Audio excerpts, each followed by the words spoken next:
Coming up on Mountain News this morning, a Kentucky county honors the life of a true hero after he lost his life across the sea. And some recent construction uncovers some hidden Eastern Kentucky history. Dedicated to Eastern and Southern Kentucky, this is WYMT Mountain News this morning.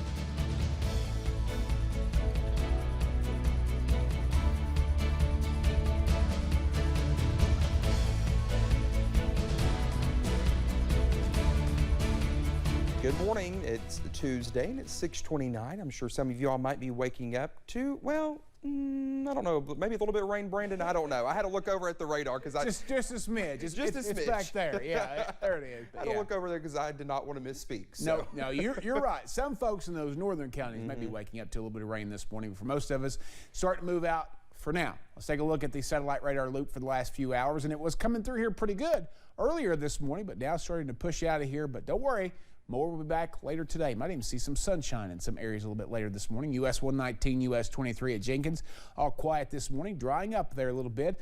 Temperatures close to 50, pretty much area-wide. The cool spot is Jonesville at 45. The warm spot, Wise, just up the road at 54. Everybody else pretty close to 50. Actually, I just told a fib. 44 in Monticello is the new cool spot there, so not as close as we thought there. But again, close to 50 in a lot of areas this morning or just above. Temperatures climb this afternoon to the upper 60s, but it will fall quickly as we get tonight into the cold. Well, it's not really a cold front. It's a weak disturbance. It's going to impact us ahead of a cold front that will swing through tomorrow, bringing in some pretty good warmth. But not record warmth, but it's still going to be an active setup for the next couple of days. The rest of the forecast coming up in a little bit. Dakota? All right, Brandon, thank you. Well, Russian forces are moving out of areas around Kyiv, allowing Ukraine to take those areas back. We talked with a senior lecturer at the University of Kentucky. He says Russia committed atrocities against Ukraine by killing some civilians and says right now it looks like Russia could be losing some steam. I think definitely they are moving to more defensible positions and positions that are less strung out. I think it's certainly possible that we will see renewed offensives when the Russians have regrouped a little bit and when the ground has dried out so it's not as muddy. Ukraine President Vladimir Zelensky described Mariupol and other Russian-controlled cities as a humanitarian disaster. The final farewell for an Eastern Kentucky Marine, Corporal Jacob Moore, died during a NATO military training exercise in Norway last month. A long procession escorted the 24-year-old to his final resting place in Grayson yesterday. There, he was given the highest honor of a 21-gun salute and a military flyover. As Emily Bennett reports, the community filled the cemetery to say their final goodbyes to a true hometown hero. The final farewell to a hero. It's hard to think about him and not want to cry. I mean, it's very difficult. Family, friends, first responders, and fellow Marines escorting Corporal Jacob Moore to his final resting place here at the Kentucky Veterans Memorial Cemetery Northeast. This is a special place, a sacred place, and it's very appropriate that he's among the rest of the heroes that are here. The cemetery full of a community honoring one of their own for the life of service that was cut too short. We want his family to know that the people they see here today, that's just a drop in the bucket of the people who are thinking of our fallen comrade today. Veteran Raymond Hurst has seen countless military funerals, each time feeling as though he lost part of his family. That's the way all of us feel as one of our family. When a family member dies, it hurts. Senator Robin Webb filled with pride to be a part of honoring the service and ultimate sacrifice of Corporal Moore. How thankful I am to live here and represent this area, because it's the heart of America and it's the heart of the nation.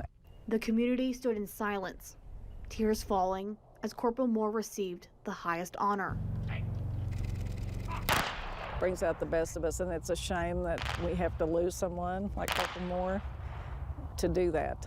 And we should be thankful and patriotic and honor our citizens every day.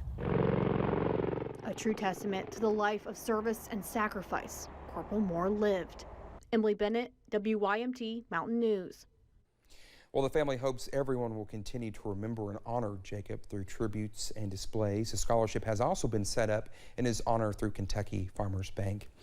Well, Brenda Maynard was just 15 years old when she died in a car crash during the weekend over in Martin County. That happened early Sunday morning on Old Kentucky Route 3, also known as Rock Castle Road in Inez. Several close friends of Brenda say they were in disbelief when they heard the news, saying it still does not feel real. The group of friends met back in middle school or early high school and say Brenda's friendship meant the world to them, a constant bright light in their lives. So all I thought about is just hugging her one last time. And I feel like that would be a hug where you would not let go. Ever. Well, the superintendent of Martin County Schools says they'll be having extra counselors available for when students return from spring break. Officials say the Daniel Boone National Forest has reopened a campground that was damaged by severe flooding in 2019. Forest Service officials said in a statement that the fully renovated Bee Rock Campground in London opened to the public on Friday. Well, the move comes after a partial reopening late last year. Officials said the campground was completely rebuilt during the last 3 years and features new tent pads and fire ring ramps at all campsites. The historic Sublimity Bridge has also been fully restored. Well, recent construction in Harlan County has uncovered one of the county's oldest cemeteries. Nicknamed the Secret Cemetery, the Turner Cemetery was hidden between several old buildings. Well, the site houses 12 headstones, including one for prominent figure William Turner. Judge Executive Dan Mosley says they plan to preserve the cemetery. Nothing's going to change. The only thing that changed was that the building that was shielding the cemetery from people even knowing it was here is now gone, and we hope that this property that was donated to the county can now be repurposed for something that's going to benefit our entire community. Well, the judge executive says they want to fence off the grave site and place a historical sign that explains the history of the cemetery. One Magoffin County business owner is opening up a space that he hopes will serve as a time machine to the past with the taste of the future. Our buddy Forbes has more about the new kava shop that has been percolating for more than 1 year. Pretty soon, the people of Salyersville can sip on something new. Part of the thing I wanted, and I've had it happen so far, is people walk in and go, wow, this is in Eastern Kentucky, this is in Magoffin County. I'm like, absolutely. Taking a journey through time to reclaim time lost. As we become a more technology-oriented culture, we're losing the face-to-face. Prohibition Coffee opens this month, unveiling a 1920s speakeasy atmosphere, spoken into existence by local entrepreneur Justin Darnell, sharing a wall with his other business, Appalachian Smoke. I've found you kind of need to be a one-stop shop in Eastern Kentucky. The unique space will host entertainment, incorporate local beans for its coffee, and local baked goods for its confections. Just a place for the community to come together, and that's not revolved around like grocery store parking lots or alcohol. But Darnell says this venture is about more than pouring something steamy into mugs. It is about pouring something substantial into Magoffin County. You have to believe in it. You have to believe in yourself, and you have to work hard. Starting a business is no easy undertaking, and it takes a special kind of person, but like, I think we have those people, and I think those people need encouraged. Saying whether it means starting a new business or supporting the locals who do. If you do love where you're from, if you do want to see it grow. A lot of people complain about, Eastern Kentucky in our area, but like, put your money where your mouth is, do something about it. The future is brewing. In Magoffin County, Buddy Forbes, WYMT Mountain News. Well, Darnell says he also plans to have themed nights to bring in some 20s era costumes and more, but overall, he hopes it will serve as a go-to corner of conversation and coffee. He hopes to be open by April 27th. April 2nd to April 8th marks the Week of the Young Child, a time of the year dedicated to sharing the importance of early childhood education. Well, the Week of the Young Child encourages and promotes hands-on and collaborative activities with young children and their families through music, food, and art. Hazard and Perry County officials, Save the Children, and other community organizations gathered at Hazard City Hall yesterday to sign a proclamation in support of all the kids in the county. With all the new programs with the Save the Children and the Gear Up and all that stuff, now they start kids going to school as early as age 3. And it's really, really all you can give kids are education. The earlier you get them, the better off you are. Those with Save the Children say shining a light on early childhood development is important, given that the majority of a child's brain develops before they even begin school. Well, it was an egg extravaganza at the Perry County Park last night. Organizers with the Family Resource Youth Service Centers teamed up with community partners to put on an Easter celebration for the kids. It is the second year families went to the park for a drive-through giveaway. There was entertainment, candy, and learning materials.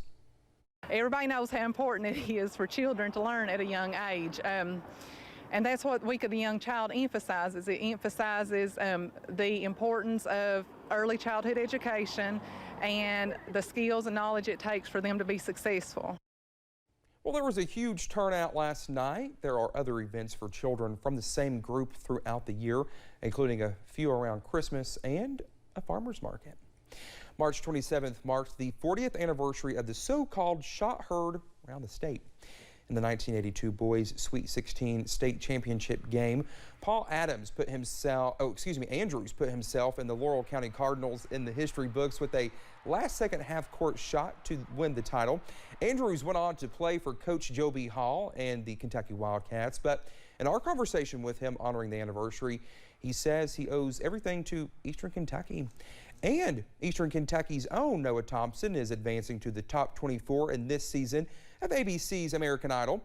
The Louisa native moved on after performing a country-inspired cover of Rihanna's Stay during the showstopper round. Well, we are told Thompson will be competing in Hawaii on Sunday for a spot in the top 20. There will be another watch party in Louisa for Noah. Details are expected to come out later in the week. Noah said on Facebook, quote, "I've met so many amazing friends and artists on this journey, and I can't believe it's not over yet."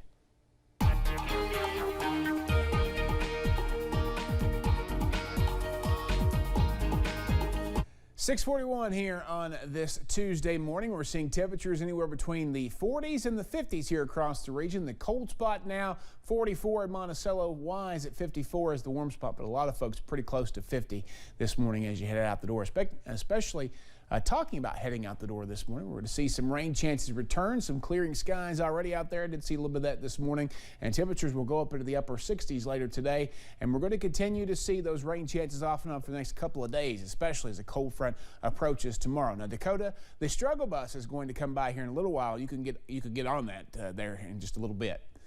I've been on it since 5 a.m., Brandon. Thank you. Well, the time is now 6:41.